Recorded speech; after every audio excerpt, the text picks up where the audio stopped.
Jesus says, why are you scared of people? You're scared of people?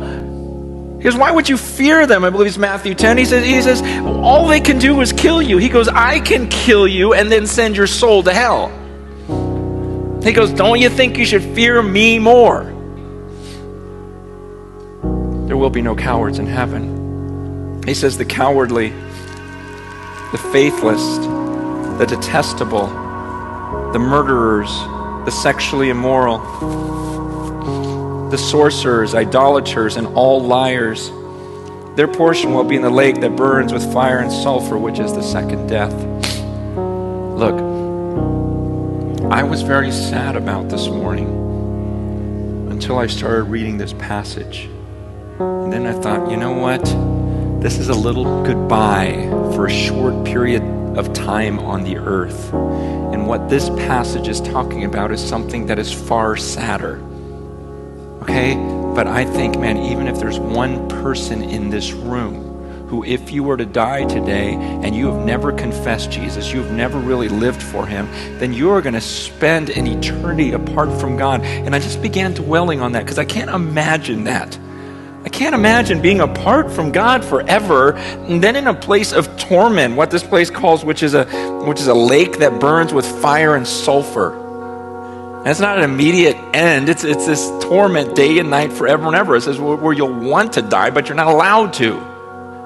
And so what am I going to be sad about? That I won't see some of you for a few years? Yes, it is sad. But the thought of any one of you, I don't want to look back on even this moment with regret and go, man, you were all about saying goodbye and everything else, and there are people in that room that we're going to say goodbye to for eternity. It didn't make sense to me. It made all the sense in the world to tell you, man, I don't want you to die that way. I can't bear the thought of it ending that way, because you held on to something that you thought was more valuable than Jesus. You thought, well, because the way she looked or the way, you guys just got along so well, that suddenly that's more important than this? And this eternity with God? Or whether it was your money and your comforts and you just go, no, I don't want to just follow God. I got to keep this certain standard of living. I got to have this stuff. I want this, I want that. And you're not willing to let go. Well, whatever addiction it is that's in your life, that God would give you, he promised he'll give you the power over those things if you'll trust him, if you'll let go. But at some point in your life, you've got to believe that he is more valuable than all of that he's worth it.